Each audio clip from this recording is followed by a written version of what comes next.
where the birth of, the Voting Rights Act movements to say we have more work to do and we know it. And that's part of what this program is all about. So I just want to, last thing I'll mention about this that is exciting, we know that so many systems in this country were built, they're not built for us. They're not built to help us. They're not built to help us succeed. And we are doing what we always do and what Black women always do, which is we find our own way. We make our own way. And that is part of what 1 Million Black Voters Rising is all about, because together we are building 1 million stronger. We have millions of Black Americans in this country who some are registered to vote and they don't vote, and some are eligible to vote and they don't register and vote. And that is part of what we're trying to change. And we're trying to do it in a way that centers building community, being a part of something bigger than ourselves, really building momentum and building a movement.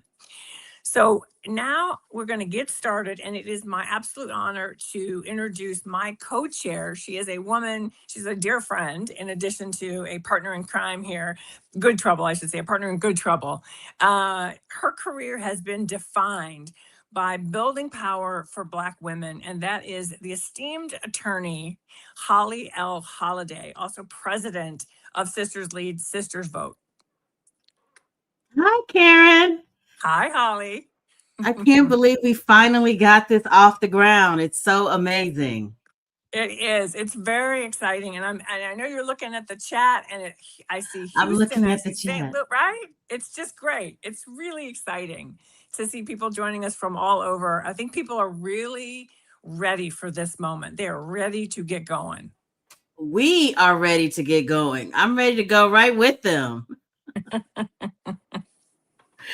Listen, this has been really a labor of love, and I have to thank you because we were in one of many meetings that we often find ourselves in, and you kind of had this crazy idea like, what if we register like 1 million Black people?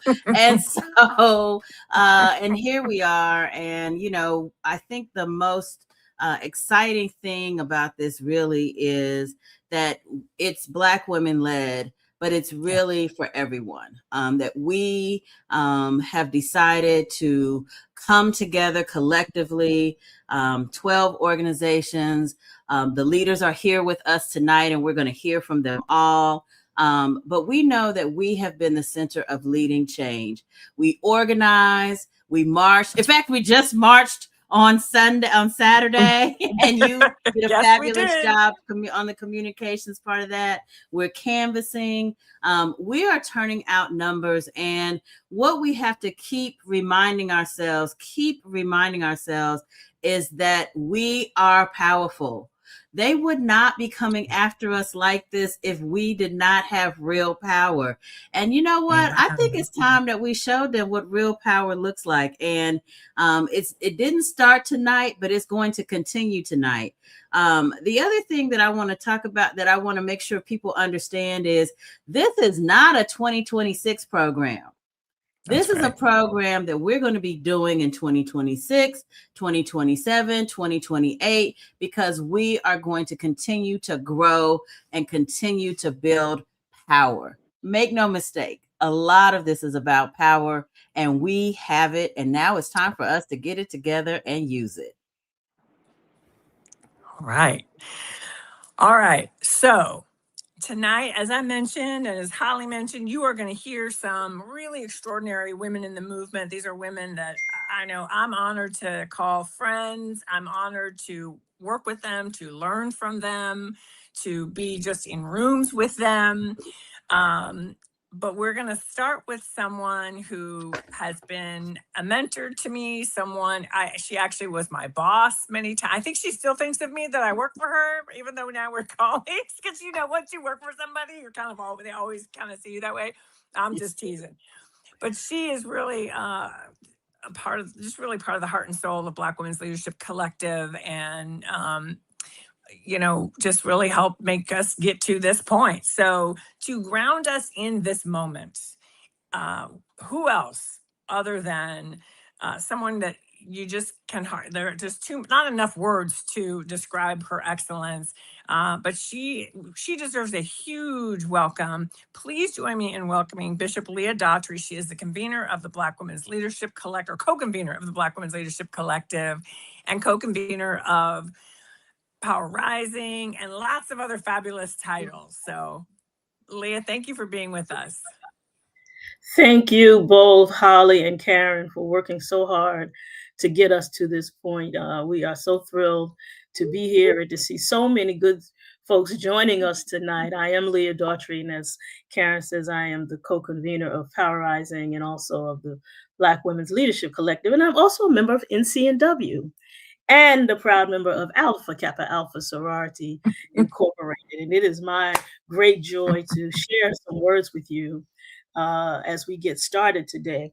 And I want to start by telling you something you already know, because the moment we're living in does not have time for pleasantries or dressed up as politics. The right to vote, paid for in blood, is under attack.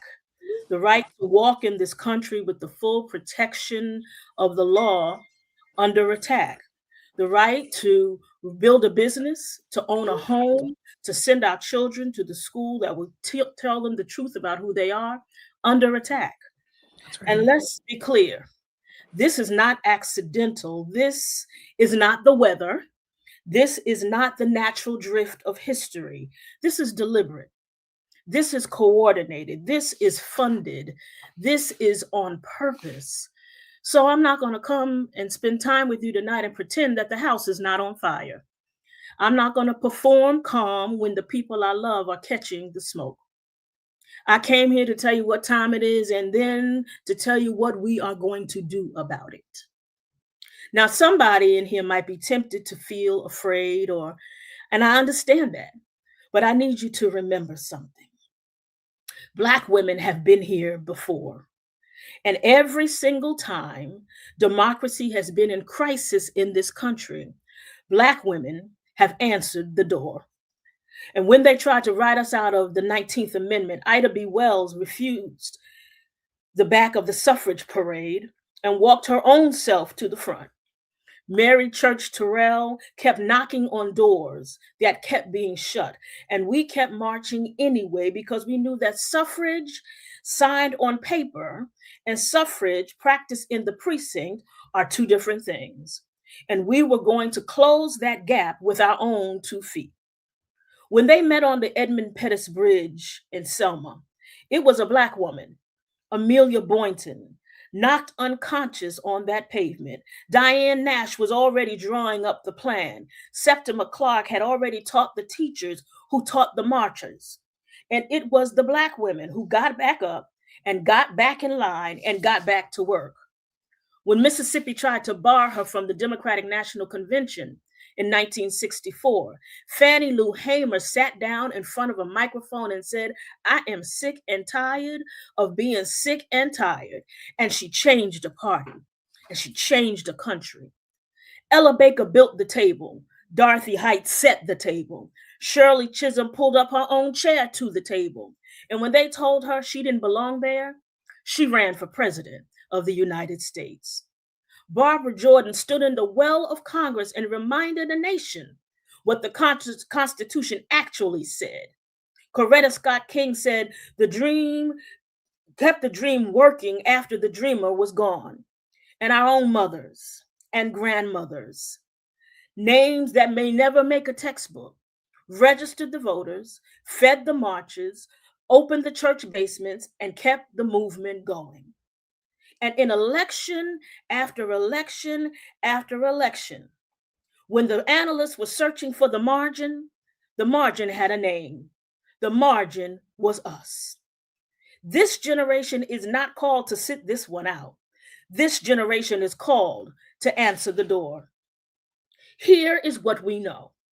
There are millions of eligible Black voters in this country who are not yet on the voting rolls, not yet registered, not yet counted. Millions. And I want you to hear me carefully. That is not a story about apathy. That is not a story about laziness. That is not a story about people who don't care. That is a story about a trust gap, about a story about a people who have been promised the world by candidates who could not find their neighborhoods on a map the day after Election Day. A story about folks who were told their voices mattered and then they watched what happened or didn't happen when they raised it, talked at but rarely talked with, counted but rarely consulted. And the answer to a trust gap is not a louder commercial. The answer is a deeper relationship. And that is why the Black Women's Leadership Collective built 1 million Black voters rising. Not a slogan, not a goal, not simply a goal, but a number with our name on it. 1 million new Black voters registered, ready, and on the rolls, pulled into democracy's door, by door, by door, by door, sister to sister, cousin to cousin, auntie to auntie, pew to pew, salon chair to salon chair, stoop to stoop, because we are the ones who know how to get to our people, because our people are our people. 1 million Black voters registered, ready, and rising. So tonight is not a fundraiser dressed up as a program. Tonight is a deployment. If you came here looking for permission to be tired, I don't have that for you. If you came here looking for permission to be afraid, I don't have that for you either. But if you came here ready to be sent, then sister, brother, friend, you have come to the right room. The hour is late. The stakes are high. The work is ours. And the moment is now. God bless you. Woo, hot, hot, hot. Thank you, Leah. That is the word we needed to hear to kick this off. This is where we pick up and do the work because there is more work to be done. Thank you, Leah, for your support of this program and for everything you do for our people. Wow. Hey, I saw somebody from Danville. I'm just going to do a personal hey to Danville. My family, I have family in Martinsville and Danville. So hello. Okay, now back to the program. All right. So Bishop Daughtry helped ground us in this moment that we're in. But now let's talk about how we answer that moment together. Because one of the things about this program that is so important, and just about, you should know about the Black Women's Leadership Collective, is that it is about Black women's organizations. We are coming together. We are working together. We are trying to help each other where we can, to amplify our voices, to amplify the power of our networks, of our resources, of our ideas. And that's part of what we wanted to show you tonight by having our partners be part of this program so you could understand why it's so important to us that this is about organizing together, working together, and building this thing together. And you are now a part of it. And so I'm going to bring back the one and only Holly Holiday, who is going to take us to this part of our conversation. Man, thank you, Karen. And I'm excited to talk to my sister leaders. So let's get right to it. First and foremost, I want to bring up Beverly Fields. Beverly Fields is my soror. She is standing in for our international president today because she's a little under the weather. It is my privilege to introduce you to Beverly Fields, the International Connection and Social Action Chair for Alpha Kappa Alpha Sorority Incorporated.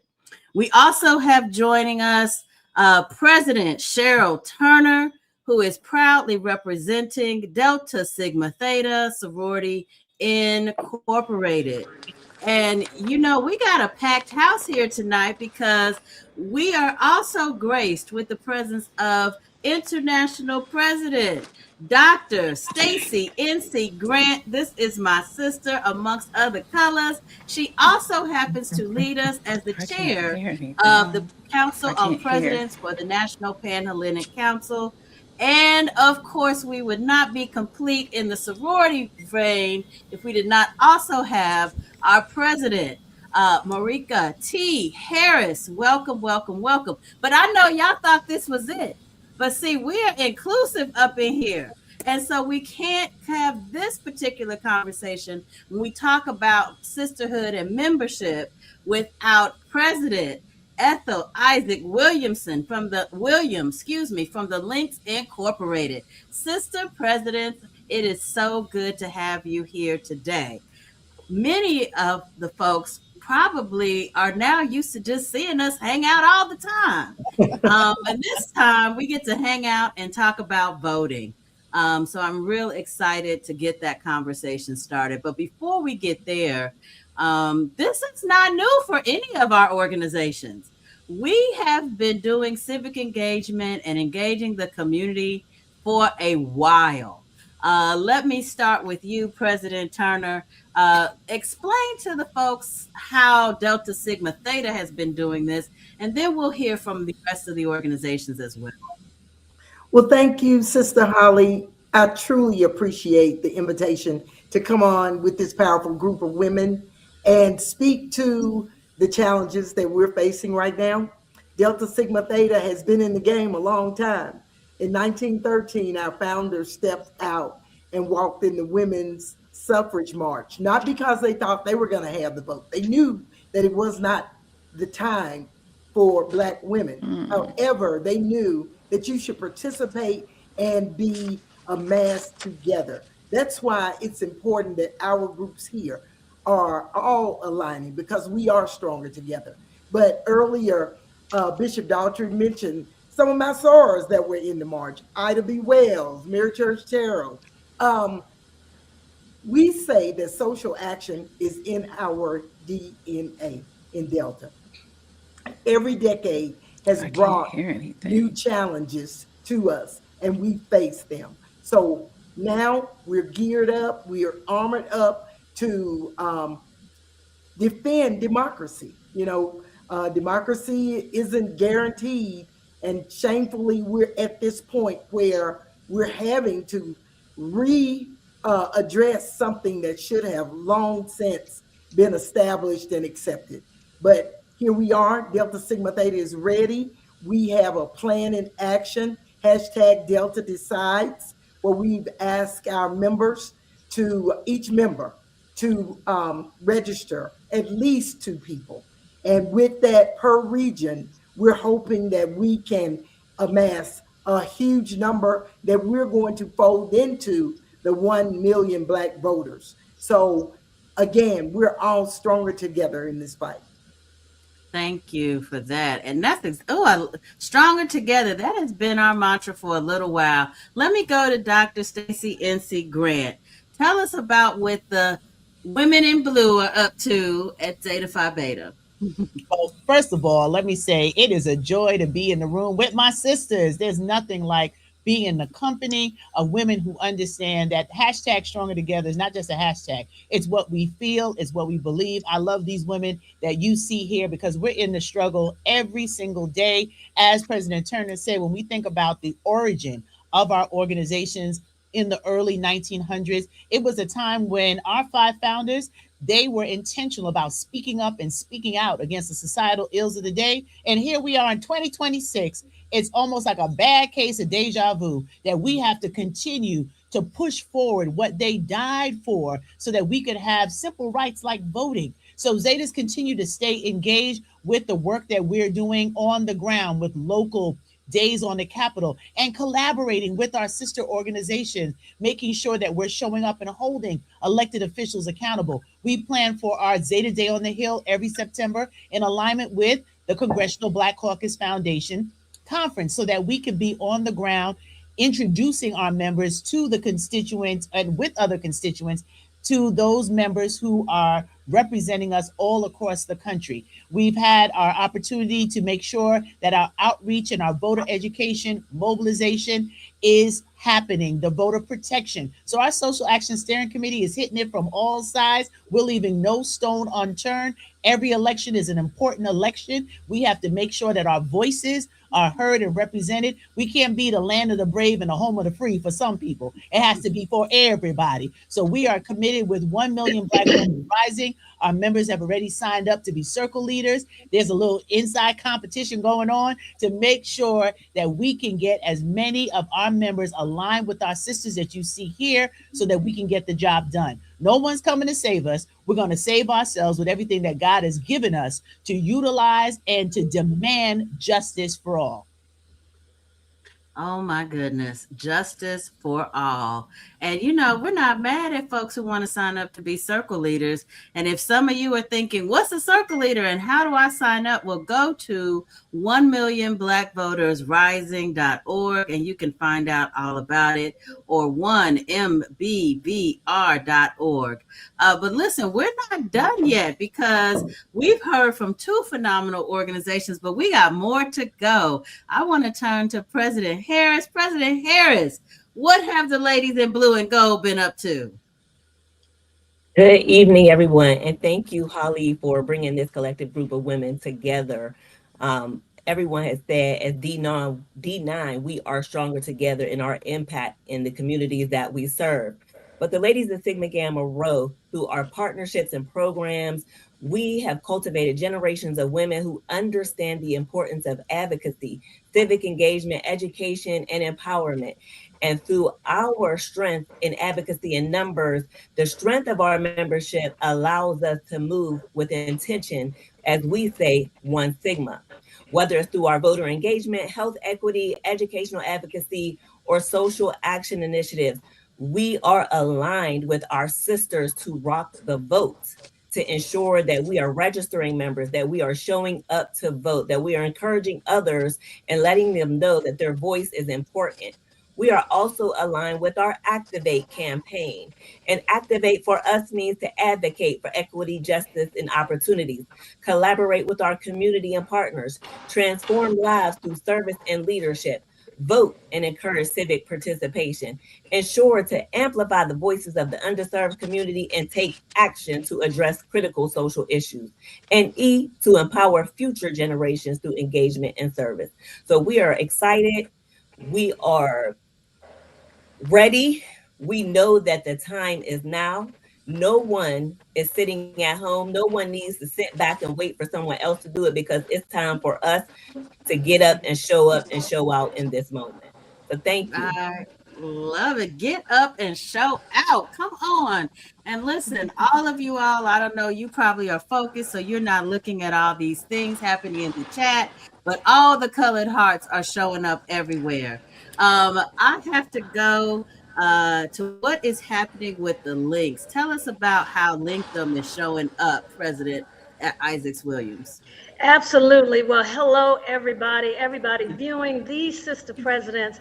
I feel kind of at home. I feel very much at home because we got the cross pollination of our membership. I've got a Delta, a Zeta, a Sigma Gamma Rho, and an Alpha Kappa Alpha in the Links Incorporated. So we have all of the Divine Nine under the umbrella of the Links Incorporated. Started in 1946. We too are not new to this. We too are true to this because we started when the country was still segregated, right after World War II in Philadelphia, Pennsylvania. And yes, the color lines were all over America, even in the North. And our co-founders were very much laser focused on making sure the next generation had it a little better than what they were experiencing. And so for all of us, you know, in the words of Kendrick Lamar, we may look around and say, we're going to be all right, but not really. If our neighbors, if our children, if our grandchildren. So when we talk about the next generation, I try to keep that at the forefront of when we talk about voting. It's not, some of this may not be realized in our lifetime. No one knows the hour of the day when we will no longer be on this plane, but we got to work while it is day. We've got a program called Link Up the Vote. So let me thank you, Holly. Thank you, Karen, for the invitation. When you looked around and had the Divine Nine, you could have said, that's good enough. You already had your millions of Black women, but you said, not quite yet. And so you invited us to be a part. This I view as a continuation of Link Up the Vote. We know that we can't do it alone. We're the smallest in number, but we have probably one of the most diversified of our membership that sits in all corners. We from the C-suite, the treetop to the grassroots. We have it all under the umbrella of links. So we're focused in that initiative, Link Up the Vote, to be year round. We I got love real it. energized in 2024. All of us did. We showed up. But we got to remember there's victory even in defeat. So, what it showed us is the power that we really have on short notice. Some of our calls have been short notice. I sent this out to the members today, and I know they're on because they are vested. They want to know, what can we do? So, even if it's not under our umbrellas, what I love about this collective is that it doesn't take away from what our respective organizations are doing. Keep doing what you're doing. We are still can come together to be stronger in number. So it doesn't take away from Link Up the Vote for us to be a part of 1 million Black voters rising. So Yeah. we're going to be in on the game too. We're going to be there in all of the corners and places where we are, because if we don't do it, history will ask us, where were you in that moment? So we're going to be there, and we're here tonight to say so. Oh, we are so happy to have you, President Ethel Isaac Williams. Listen, I appreciate what you're saying, because essentially we're trying to let the people know this is about collaboration, not competition. Absolutely. And so this is unusual, but you know, sometimes the last shall be first, and we already know who's first in the house. It is my pleasure to welcome my sorority sister, Beverly Fields from Alpha Kappa Alpha Sorority Incorporated. What are we doing over in Alpha Kappa Alpha land? Well, first, thank you so much, Soror Holly, and my sister sorors and all of the other organizations. It's such a pleasure to be here for this critical conversation. And what we're doing in Alpha Kappa Alpha is we have a call to action. Soar to the polls and let justice unfold. And what are we doing under that? We are looking at, number one, how. And what does that mean? How do you encourage people to get out to vote? How do you have that critical conversation with them? How do you engage a diverse group of people? Because we're not a monolithic and we think differently. So we're having conversations with our members to teach them how to have that conversation. And what does that mean? We have voting clusters. And that means we're looking at all the different types of voters there are. You have those civil rights minded persons. You have cynical voters. You have our youth, our men, our women, the conservative, and the race neutral, because those race neutral people don't believe that race has anything to do with anything anymore. And so we have to know what messages we are providing to all of these diverse voters. So that's the number one prong of our call to action, making sure that our members know how to engage and have a constructive conversation, encouraging persons to vote. Number two, we're looking at now what? What can they do? What can our members do after you have that conversation? Well, you can canvass, and that means phone banking, texting. I think we've all done that.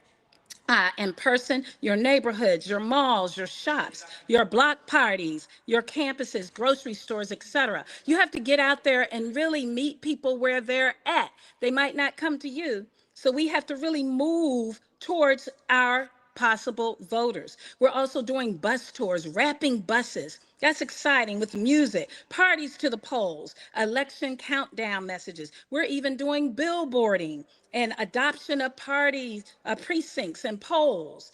And of course, what we've always been doing historically, marching, parades, rallies, etc. And lastly, we provide a AKA voter engagement toolkit to our members. So now that they know how to converse with the voter and they know what activities they should engage in to get people out to vote, now we're going to take a look at providing them the resources, the graphics, the flyers, some educational resources, a tracker that tracks Supreme Court decisions as well as executive orders to see the impact. So a lot of educational pieces for our voters to utilize as they're implementing these activities. And I'll end with what my sisters here said tonight about collaboration. I just want to leave everyone with a quote from my heroine, Angela Davis. You have to act as if it were possible to radically transform the world. And you have to do it all the time.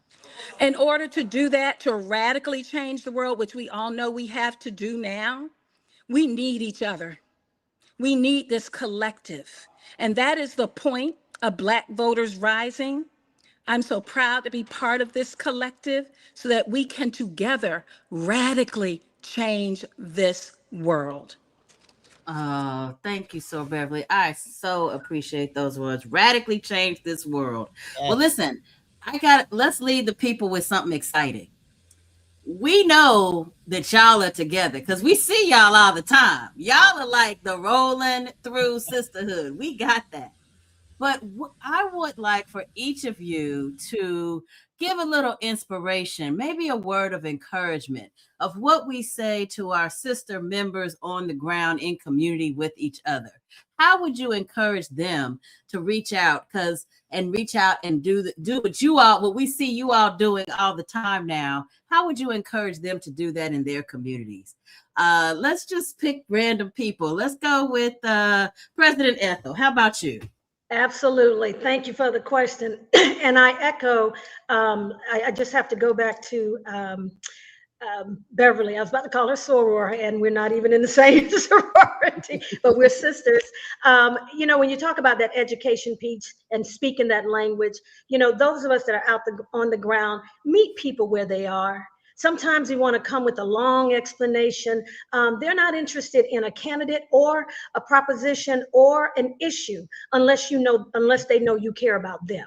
So you got to meet them right where they are. And we can't grow weary in well-doing. We may not win every election, but part of the education and registration and mobilization process is that we got to stay one step ahead. We see what's happening with these lines. Well, start doing the research now. Who's going to be in the races? Find out who it is that is in alignment with the values and the things that we're trying to uphold with protecting democracy, with protecting our vote. But you got to remember that none of us are in this by ourselves. And I think sometimes the weight just feels heavy, whether you're in leadership or whether you're just out there doing your committee work or your individual civic duty. Please, let's break some of the silos down. Let's start calling. Because everything can be on social media. Let's start calling. Let's start texting. Let's start making sure we are fellowshipping and encouraging sisters. We do too much tearing down and not enough building up. It's so easy to criticize. They're not doing this. They should do more of that. Well, how about saying, hey, go girl, I saw this happen. I saw your member did X, Y, Z. We got to make it habitual. It can't be for just one cycle. It's got to be part of our real DNA that we uncover to the world, because we're going to win with love and we're going to win with action. So be encouraged. Be encouraged. President Marika, what say you to your members on the ground? Yes, it is just listening to what everyone else is saying about the collaboration and the partnership. I echo the same sentiment. We have to meet this moment with purpose and urgency.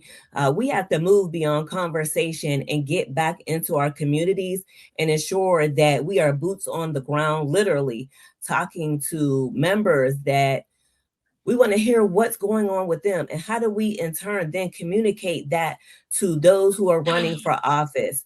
And that means for us, we have to show up at school board meetings. We got to show up at the city council discussions, the community forums, the county council. We got to show up where the local election, where the policies directly impact our neighborhoods, our children, our health, and our economic future. We have to ensure that this network, this collective network, this D9 Stronger Together network, this NCNW collaboration, Black Women's Agenda connection network is working together, because our collective voices is going to have an impact. We have to stay out of the silos, because that's going to lead us to nowhere. But utilize our collective voices, our collective networks to get out in the community and make an impact. Thank you. All right. You already know, President Cheryl, we coming right to you, sis. What say you to your local members? Look, I echo everything that's been said, but at a time when too much public discourse encourages competition, fragmentation, and scarcity, we're all choosing collaboration over competition. We have shared purpose over silos, collective power building rooted in trust.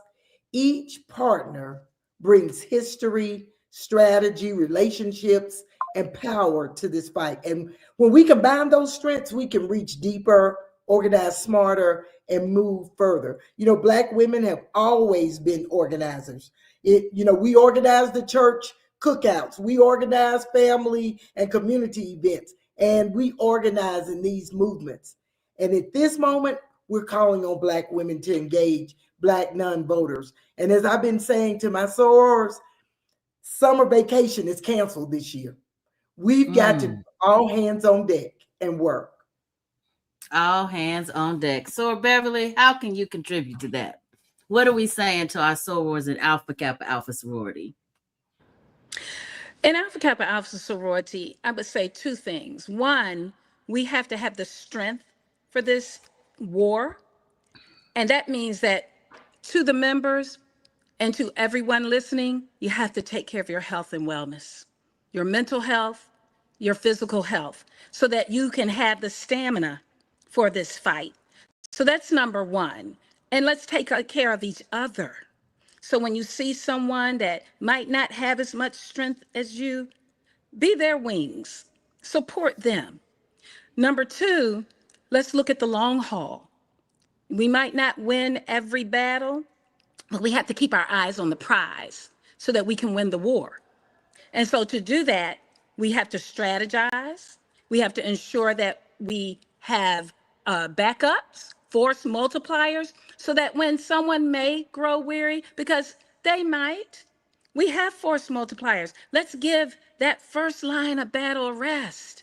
Let's have that second line ready. And that's called strategy. So again, health and wellness, keeping your eyes on the prize, and let's support each other. And again, that's what this collaboration is about.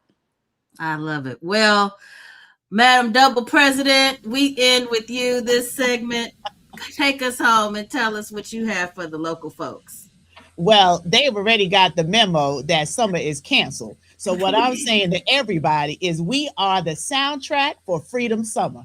We're going to be that choir of justice. Reverend Sharpton, a good old Sigma man, told us in a meeting we had the other day that everybody sings a different note. You have your sopranos, your altos, your tenors, all the voices that come together for the choir to sing and to inspire action. So as the soundtrack for Freedom Summer, we're going to soar to the polls. We're going to get that DNA inside social action. We're going to get engaged as she votes. We're going to activate and link up the vote. That's what we're doing together as we move our agenda forward. Everything we need, we already have. Our foremothers and forefathers gave us the blueprint. We didn't know that some of our community would be asleep when they were supposed to vote. So no judgment. We're going to get past it, but no one stays home. Everyone gets to the polls. We're going to make sure you're educated. We mobilize, we protect you so that you can exercise your civic duty. This is not playtime. It's not about pomp, circumstance, title, and feeling your elitist. No, we got to go to the barbershop, go to the hair salon while you're getting the weaves done or the edges laid or the baby hair. Have a conversation because some of the people not voting right in our family. Go to the supermarket, talk about the prices. Say, quite interesting that eggs and cheese are this high. Who's representing us? Talk about the bumps in the road on the highways and byways. Who are you elected in local elections? It's not just the government at the White House, it's every house. So we're coming out this choir of justice for Freedom Summer. We're unstoppable. All the brothers that are working with us, we're not asking anybody for permission. We're working with the righteous indignation that we've been given to be the voices of change and the choir of justice. That's all I have to say, Holly. Thank you. And the collective mic has been dropped. I just want to say, don't think we forgot about you, NCNW. We know y'all's membership is out there too. Your president is coming right on up. We're going to hear from her. Purple power is real. But meanwhile, let's see all those colored hearts going up. Thank you, thank you, thank you. This has been a phenomenal panel. Karen, I'm turning it back to you. What we got next? Woo! I had to get a fan. It was so hot. It was so hot. I got the AC going. I thought I was going to be okay. But woo! Come on with it. They did that. They did that. They did that. They did They that. sure did. Let me tell you. Let me tell you. Look, summer isn't canceled. We're just regrouping with our sisters and our brothers and building power. That's all. That's all.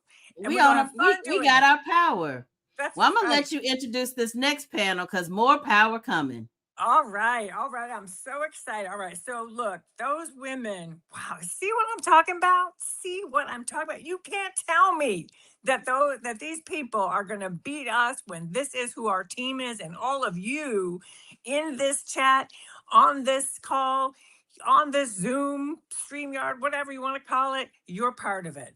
So look, let's talk about how we're going to expand the electorate, because really that's a big part of why we are talking about registering 1 million new Black voters. Because we know in states around this country, I worked for Stacey Abrams' gubernatorial campaign in 2018. And let me tell you, we changed the electorate, right? And that's part of why when we were seeing this record turnout today in Georgia in these elections, we know that it's Black voters who are making the difference in a lot of these races. We are the difference makers. We are building our power and we are doing it together. Now, before I go to this next panel, we do have a special video from our dear sister, Joteka Edie, the founder of Win with Black Women. She had a travel change. We all know how that goes. So she did a video for us and we really appreciate it. So we're going to play that for you right now, and then we'll hit our next panel.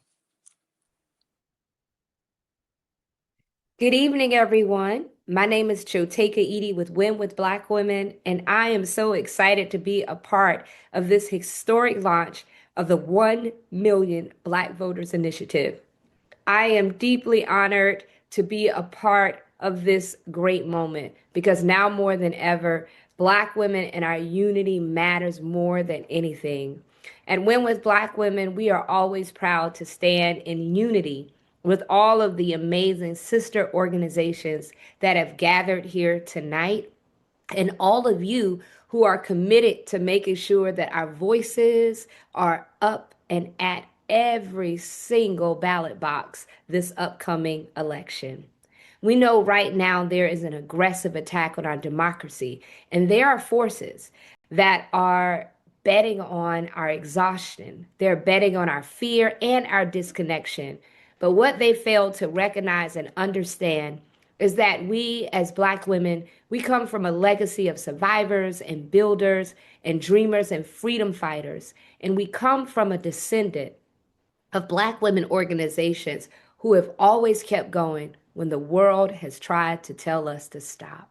And in this moment, we know that we must carry on that fight.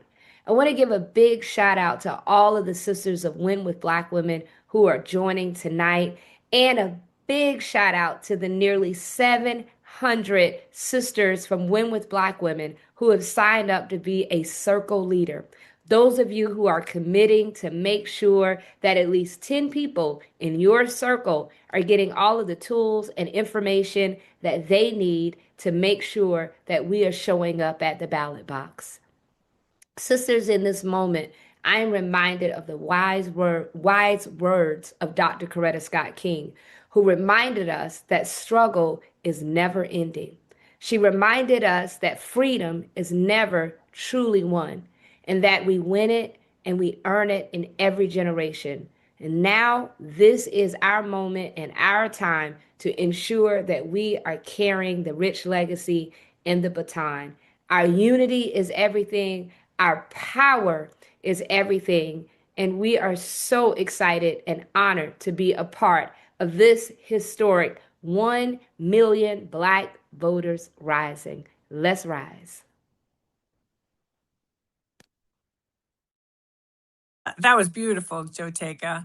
All right, so let's talk about we're rising. Why do we say rising? Because the more of us there are, the more change we can make, the more we can demand to hold our leaders accountable. And you heard it in the last panel. We're not just talking about Congress. We're talking about school boards. We're talking about state legislators who are going to decide some of these maps, by the way. We're talking about governors. We're talking about people who are making decisions about whether or not we're getting money into our communities, whether we got more money in our pockets, where school resources go, what about our health care? So our gas prices, don't even get me started. So let's talk about expanding the electorate. Let's talk about the political situation. Let's go to on the ground. And I'm excited for this next panel because I was just in Alabama with some of these sisters, and I know they have been on the ground talking to voters, and they have a pulse to share with us. And my dear sister, Rachel Nordlinger, is going to kick us off for this next panel. Take it away, Rachel. Sisters, thank you, Karen, and thank you to all of my phenomenal comrades that are on this call. You know, I'm always energized when we're together, and it's infectious. And in the words of Dr. Stacey Grant, we are walking with righteous indignation. And this is a moment that we are turning into a movement. You know, Dr. King once said that give us the ballot and we will no longer have to worry the federal government about our basic rights. The challenge now is the federal government is taking away every right that we have. And so we are in a moment of extreme urgency. And I do crisis management for a living, and we are in a crisis management moment. We are gathered here today because 5 states are at the polls today. 2 governor seats flip in November. They are redistricting every which way we look. 3 weeks ago, they gutted the Voting Rights Act, and it all feels doom and gloom, but it's not, because this is an opportunity for us, the 92%, to come together, to galvanize, to mobilize, and to do what we do so well, which is lead the way. And the sisters in this segment are leading the way. What we saw happen over the weekend in Selma was nothing short of historic. We will read about these moments in the history books. My 3-year-old grandson will someday be able to pick up his history book, God willing, if they still allow it, and he will be able to see the work that this collective is doing in real time. So I am extremely, extremely grateful to be here. This is not an abstract moment, y'all.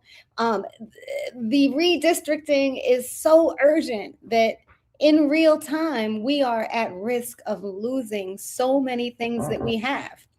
This is not abstract when we have Terry Sewell's seat that could potentially be given up. This is not abstract when our daughters and our sons are inheriting a Congress that no longer is going to look like America. It's going to look like one that was redrawn in 1876.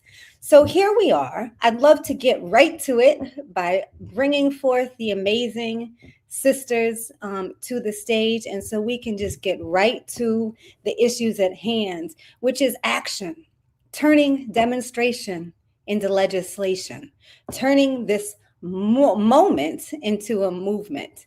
So without further ado, if we could we bring the sisters to the stage and we'll get right to the questions. There they are. The Melanie Campbell, Glenda Carr, Rhonda Brigham. Hello. A force power right here. And I am just grateful. And of course, the Siobhan Arline Bradley. So listen, if each of you could just briefly kick it off with the clarion call. What does this moment mean?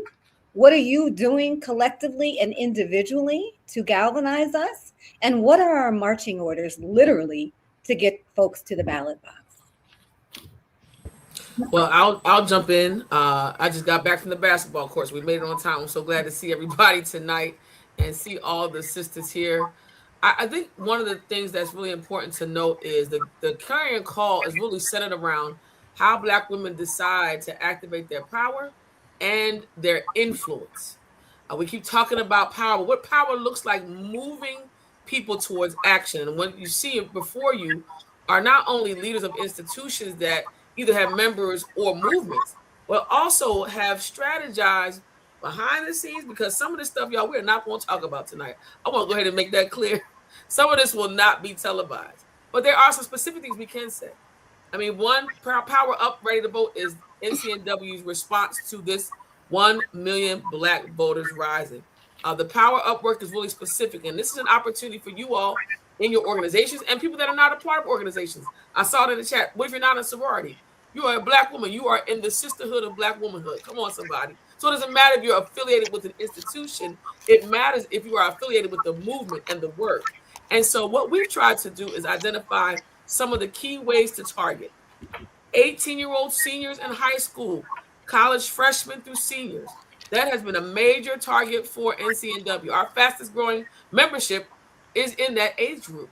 So we are looking to have our members and those that are part of this work with your local high schools, identify those guidance counselors and those boards of education that are activating registration on site in schools. You have to collaborate with the school rules, but that is one way we've been targeting, as well as college campuses. The second thing we've been doing is voter mobility.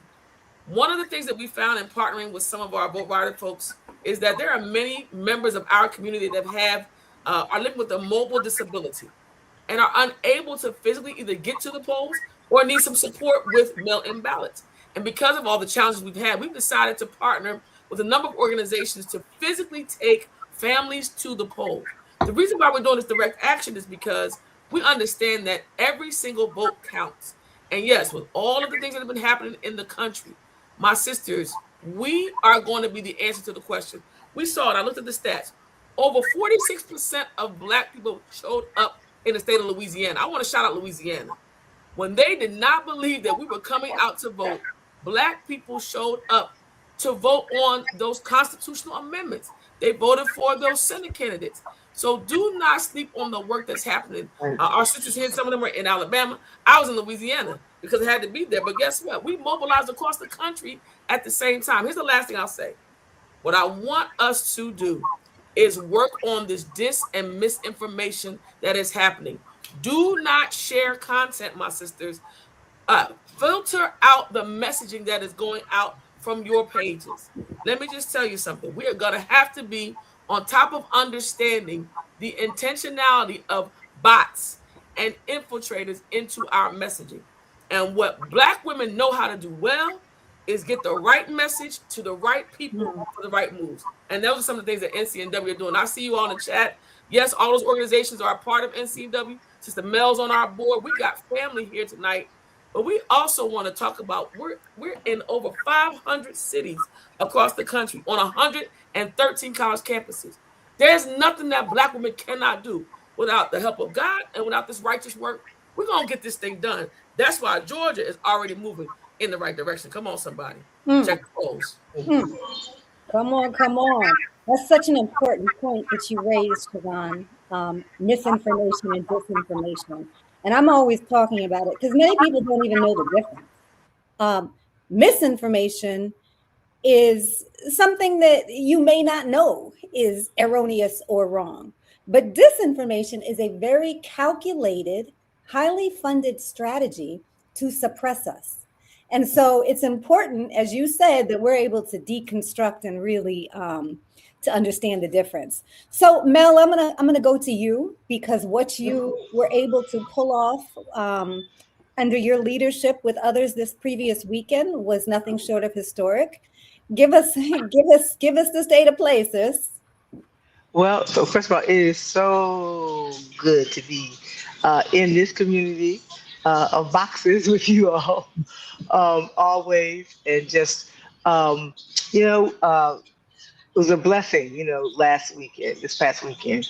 I got a call about maybe 11 days ago, something like that. We were in New Orleans, and I got a call from my sister LaTasha Brown from Black Voters Matter and Janae Nelson from NACP Legal Defense Fund, and of this idea that we could we need to respond not just to the Cali case, but to the reckless and lawless redistricting that was taking place, that was going to the heart of Black political power, especially in the South, and that we were seeing in real time the erosion of all the gains that we had made in that regard. Like you mentioned, Congresswoman Terry Sewell in Alabama and Louisiana and Mississippi and Tennessee, Now in Georgia, still, the possibility in South Carolina, Missouri, Florida had already done the damage, and very blatantly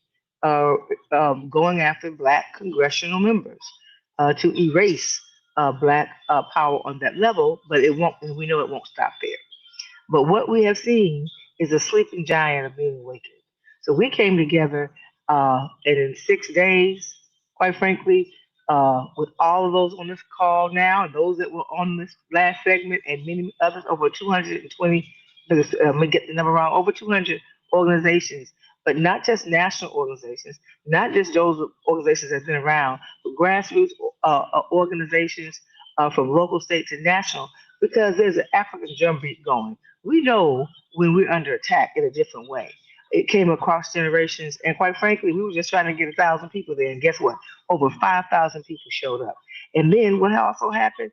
We had Roland Martin bring his technology, his digital platform that is amazing, that helped to reach over, I was 3 million households.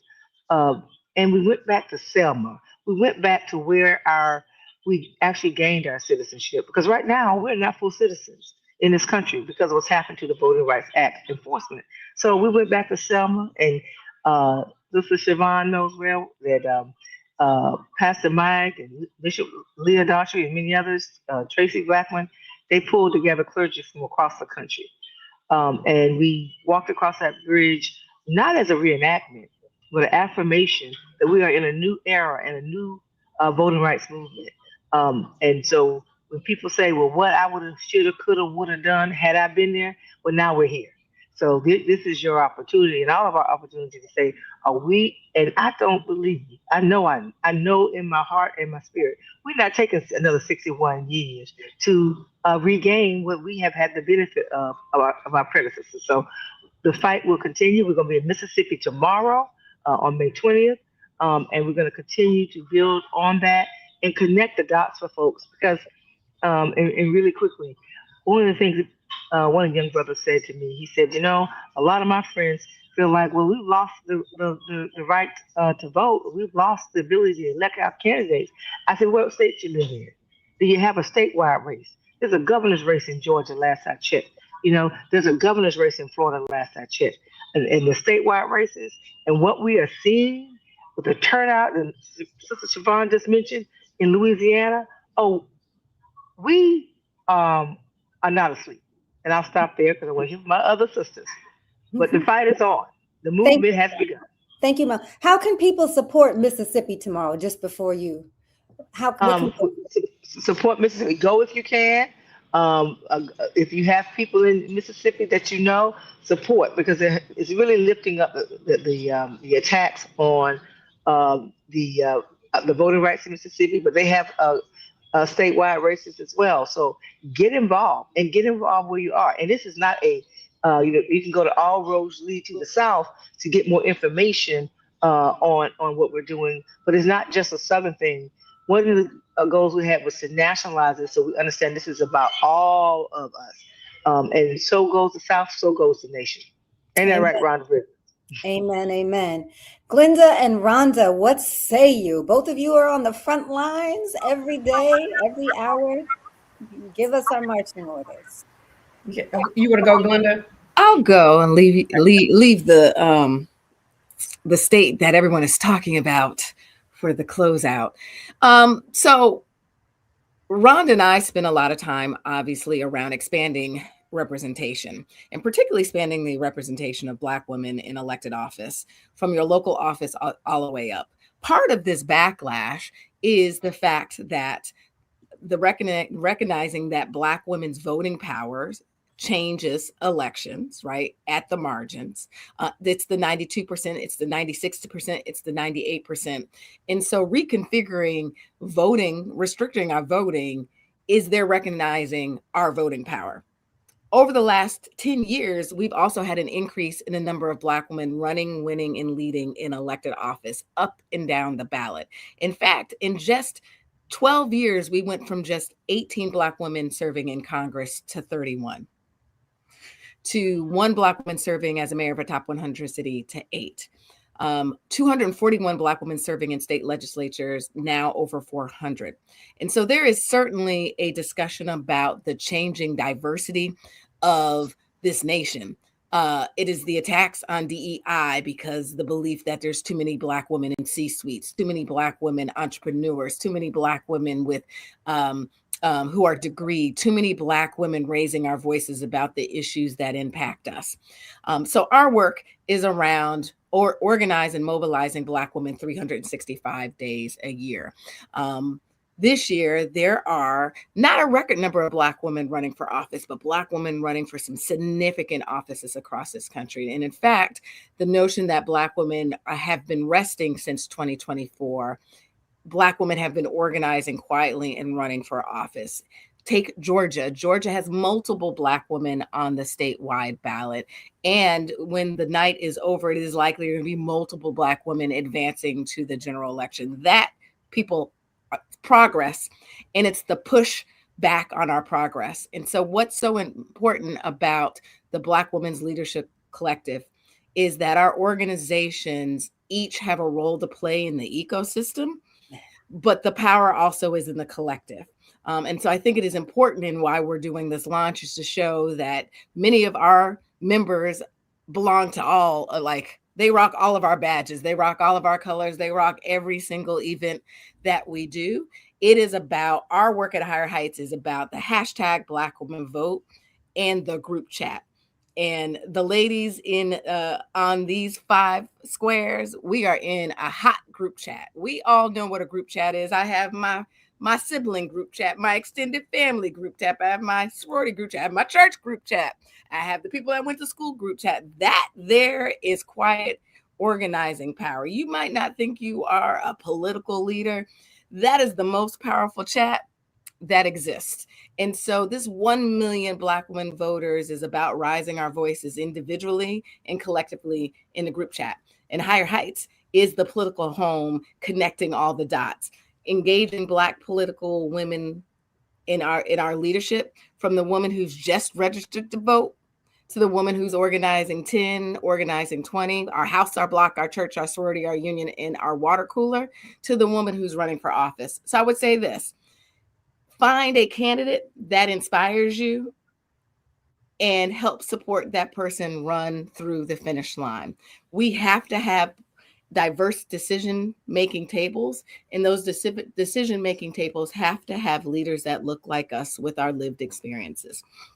And so in this voting rights discussion, it is the intersection of the rollback of our rights, trying to silence our voices, and silencing our leadership. And so at Higher Heights, we encourage you to engage in helping us to expand our elected leadership, and use your time, talent, and treasures.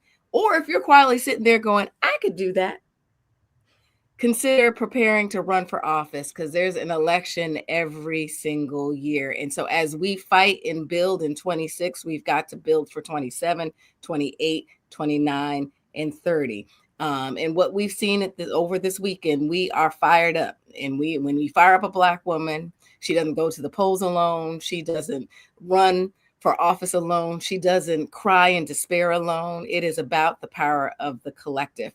And so if you're interested in following the coverage tonight, once this is over, Higher Heights is hosting an election night party, virtual election night party, following these very races in states that look like us, that are showing the power. I can't wait to hear what Rhonda has to say about the record number of voters that came out in the primaries. I just came back from Georgia yesterday. That shows us what happens when you try to strip away our power. It's all you, Rhonda. Listen, I've been sitting here getting texts because I'm supposed to be at some parties right now celebrating. I am so excited. Thank you to all my sisters here, everyone that's participating tonight, Holly and Leah and everyone for putting it together, Rachel for all of the work that you all do. You always are on top of things, making sure we're communicating to our communities, and more importantly, that we all stay together. So the Black Women Leadership Collective, that's what we are. We are together. We are together. And we are seeing that togetherness tonight like never before here in the state of Georgia. Now, I know there are 6 states out there that have primaries tonight, but Georgia is showing out. I can't declare no winners, but let me say this. These numbers that I am receiving right now is showing that we are showing out in the state of Georgia. Black women have done what we always do. Every time they think we're down, we are never out. When you talk about this redistricting, I want y'all to know, listen, with these maps, use Georgia as the North Star. Please use Congresswoman Lucy Macbeth as the North Star. Here in the state of Georgia, every time Lucy has been elected, since the time Lucy has been elected, since the very first time Lucy has been elected, they have redrawn her district. I don't care if they draw it up, down, sideways, twisted here. They've tried to configure it every way. And guess what? She wins every time. Every time. So I'm just telling you, let the energy of Georgia ignite the United States right now. Let the Black women in Georgia show you that we are not down. We are not out. We can do all things. Listen, we have judicial races that we're going to take over courts all over the state of Georgia. Public Service Commission, when you're looking at the school boards, everywhere, governor, come on now, governor, lieutenant governor, secretary of state, the Supreme Court justice here. I'm just telling you, almost every race up and down ballot, we have Black women and they are looking really good tonight to go forward and go to the next level. So what does that mean? That means we got to go and find everyone who didn't vote so that we can make sure they vote in November. That's number one. Number two, we got to make sure we are funding these campaigns. You can't run a campaign on cold. You need some hard cash. And so I'm telling you, before you leave tonight, find a candidate, find someone you're passionate about, send them $10, $5, send them something, but we must give. What we're going to be doing at D4, because what I also think was critical in this process, we had a bench of Black candidates. We didn't have one. We had several in most of these races. And I know people don't say, we don't want to run against one another, but let me say, y'all, we're going to have to let ego aside, and we're going to have to make sure we have a deep bench of candidates, Black candidates. So if they try to knock one out, we got 5 or 6 down the ballot to go up. And so that is the strategy. So we're going to have to come together, train people, having all of these states where we're seeing these new maps. Glenda and I have already going to be talking to one another. We are talking about recruiting. We're in the process right now of recruiting candidates. Before the maps are even drawn, we need to get people to say, I'm going to run. Whatever district you live in, let us know so that we can train you and make sure that you are ready to hit the ground. And then all of these other organizations, NCNW and all of you and Mail and everybody else, they're going to have the ground game where they come in and move you to the polls. We got election of protection there to make sure we protect your vote. And at the end of the day, if we all do our jobs, we get in our lanes and do our jobs, y'all, we gonna win. We going to win. And I am talking about us winning. I'm talking about us not being afraid. So Black women, sisters, I know we were up on top of the building. We smoked our cigarettes, we drunk our coffee, but baby, we down and we on the ground and we are marching. We are fired up and we are ready to go. And I'm excited. I'm gonna get off this call because I'm going to some campaign parties after this because we got some winners in Georgia. Woo! What I love about this is we're getting action items in real time. Yes. We're getting our instructions. And I hope I'm not out of line, but look, Bishop kicked us off with a profound word. But I also feel like we need a voting rights, some kind of scripture, Reverend Siobhan, something to fortify us to mobilize and vote. Can you just... it's very simple. For we know that all things are going to work together for the good for them that love God and are called according to his purpose. That's Romans 8:28. Let me tell you why that's my favorite verse. Because all things, even the bad things, the hard things, the racist things, the misogynist things, the intentional things, and everything that these enemies and demonic forces have intended to be against us. See, this is why, let me tell you something. And Ron and Mel talked about this. We talk to each other all the time. And there are times you get weary, you get tired. you get messed up. You can even have some divisive things try to come between you. But let me tell you something about God. God will allow things for you to get your stuff together. God will turn a situation around for you to have to revamp, reinvigorate, and actually retrain your mind. And a lot of times when you get knocked down enough, you start thinking you're supposed to stay down. But we do not come from a people that have stayed down. Because if they stayed down, we wouldn't have had a Barack. We wouldn't have had a Kamala. We wouldn't have had a Ketanji. We wouldn't have had a Mel. Because why? These women who have come before us gave us the clarity, but they gave us God first. And I don't ever want to miss this moment that we have got to make the main thing the main thing. And that is, do not let the enemy tempt you, even when you're tired. Because I've gone through some tired moments. I felt that weight.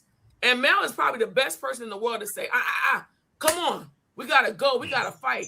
And it's because we've seen some of these movies before. But let me tell you something, sisters. The kind of resilience that you see in this movement is bigger than this screen. We want you to talk to your young people, to show them. We're going to model for them what it looks like to pick somebody up instead of push them down. We're going to model for them what it means to activate. And here we're also going to model for them that all of us have lanes that should be leading to the same destination. I'm on destination freedom. I don't know about you, but I got a little 12-year-old that I want this world. I want his vote to be in place. I want his life to be saved, because we have to rise up. So all things are going to work together. And NCNW is literally in the moment of reckoning. I feel like Dr. Bethune right now is literally smiling in heaven, because she is seeing the intention of a Black woman's table that did not require anything but her to be a Black woman and show up. That's what I believe tonight's beauty of these 1 million voters, about the collective. So thanks for asking that, Rachel, because this is about creating a moment that we are at war in spirit and in truth. The question is, who you with? Who you with? And if you understand who you are and whose you are, you're not going to take just nothing from anybody. All things are going to work together. Woo! Amen. Well, I'm smart enough to know when to leave the stage, because after that, I feel fortified. But to Siobhan's Rev's point, their strategy is that we will be exhausted. Their strategy is that we will be fatigued. We will not.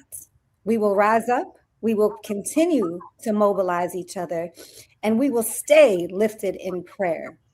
If anyone else has anything else to close out on, please do so now. Otherwise, we'll get our leaders back, Karen or Holly, and we'll heed your instructions. The only thing I'm going to say is, let's get this done, ladies. Let's get this done. And God will not leave us wanting. Let's get this done. Got my fan back out. I got my fan back out. I needed a fan, Karen. I was up in here like, whoo. Let me tell you what. I was with Mel in Montgomery on Saturday, and it was hot. I don't just mean the temperature. I mean the spirit and the movement. And look at what's happening. Our people are taking this moment, and they are saying, we're not going to stand for this. We are for destination freedom. I am getting that T-shirt made. I'm just telling you right now. I'm just telling you. Oh my goodness, Rachel, thank you so much. Ladies, thank you so much. Rhonda, go enjoy the parties. And we will be back. Come on, we got to celebrate when we can, y'all, because we are grounded in hope and our joy and our faith. And we're going to get this done. Oh, thank you. Ladies. All right, ladies. All right. Love y'all. Love you. All right. So look, y'all, we have talked about how we're going to get this done, what we need to get this done.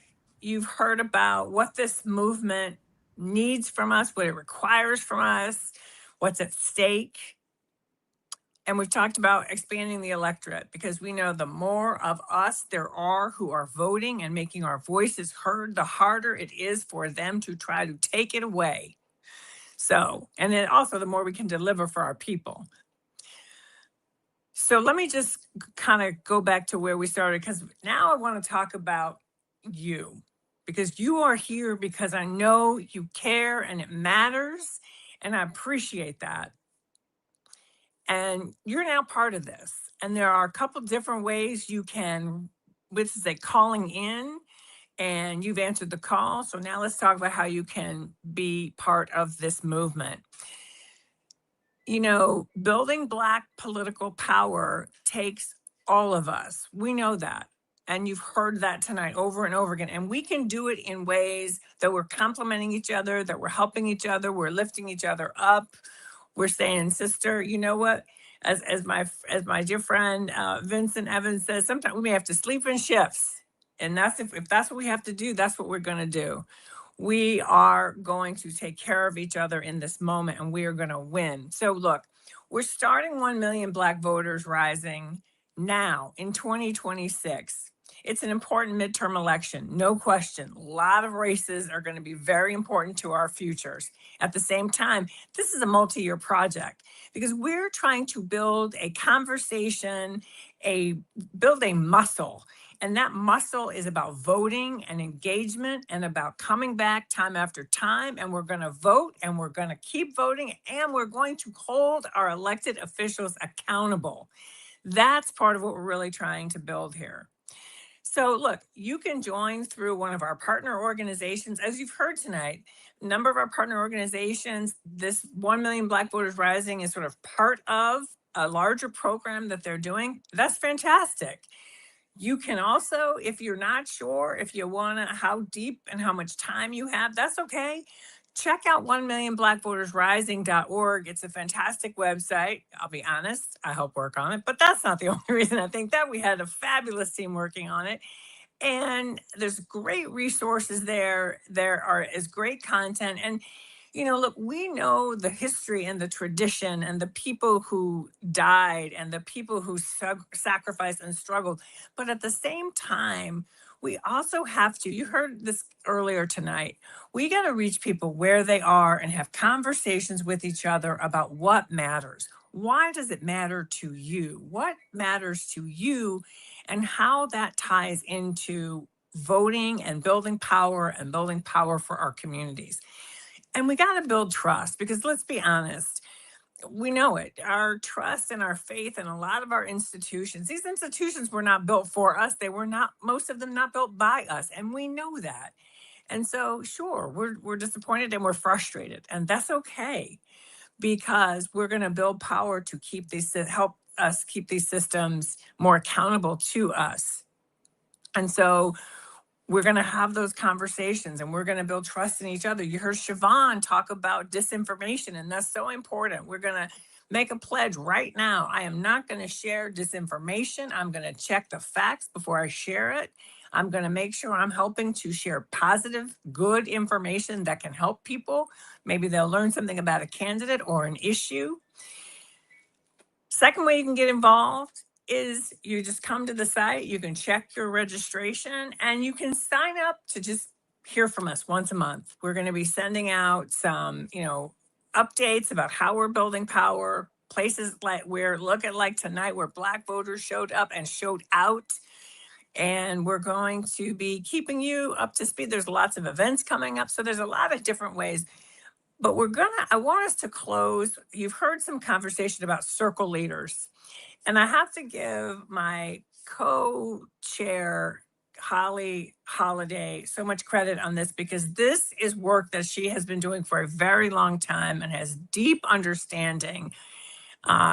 It's a passion we both share for the importance of building person to person, building those relationships, building those conversations. And she has put a lot of thought and gotten a lot of great feedback about how to build out this program and build it in a way that works for you, that can be adapted by you, that says, I just want you to remember this, you and your networks, that is power. That's the power we are tapping into. That's the power that they can't tap into. So let's talk about that, Holly. You take it away. Well, listen, we're going to build this one sister at a time, but it doesn't stay that way. here's what's important. We as Black women, we know that people trust us. We know that people trust us because we're the people that they call when they need stuff. When they need gas money, they call us. When they need advice, they call us. When they need a ride home, they call us. When they can't figure out why they even calling us, they call us. And we need to now leverage that trust to build power for all of us. What makes us credible, what makes us trusted is that we're not doing it for ourselves. We're doing it for each other, for the community, so that we can all be better. And this isn't about it is about power building. It is about voting, but it's also about building a new reconstruction, if you will, where we can actually take advantage of the things that we've all worked so hard for. So how does it start? It starts with one person signing up, which you can do at 1millionblackvotersrising.org. Immediately, you're going to get information about how to start building your circle. We actually have those tools and resources also on our website. If you go to the resource tab on our website, you can start right away. We have a toolkit right now that teaches you how to build that circle, who should be in that circle. We have a video training that you can take at your leisure to talk about how you dig into that and get it done. We're not just building circle, we're building communities. We're going to continue to have programming like this that happens nationally, but we're also taking it to the streets right with you. And we're going to look at ways to do this programming in your state where you all can connect with other circle leaders locally, because one circle connects to another circle and you start with one and then you get to 10. And before you know it, you're at 100. And before you know it, you're at 10,000. And before you know it, you're at 1 million. And we're all connected. Listen, we all know it. We're half a degree of separation from somebody. And we know that millions of Black voters did not vote in 2024, even when there was so-called high turnout, which means the chance of us knowing some of these non-voters is very high. So we're just going to be a lot more intentional. This is not about calling people out. This is about inviting people in. This is about saying to them that I believe that you are powerful and I believe that together we are more powerful. This is what collective action looks like, but it does start with you signing up one voter at a time. Karen, this has been a fantastic night. I want to just honor all of our sister leaders who were able to join us.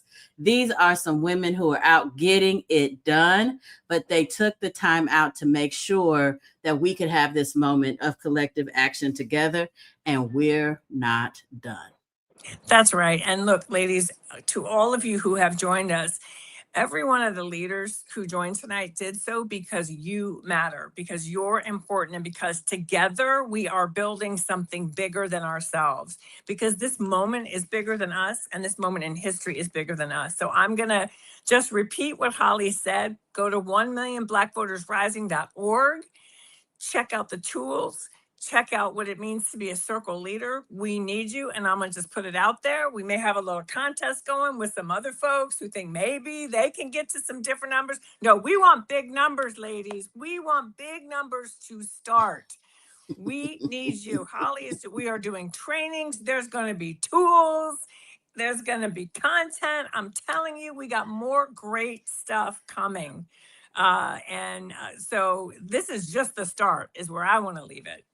And so we just want to thank you, and thank you for all the love in the chat, ladies. Thank you so much for keeping the chat going. I mean, before we even got on, we could see y'all were in there. It was fantastic. So I love it, and I believe in us. And so thank you. Thank you for joining us tonight. Be sure to sign up. Be sure to stay in touch with us and hear about our next event. All right. Good night. Good night, everybody.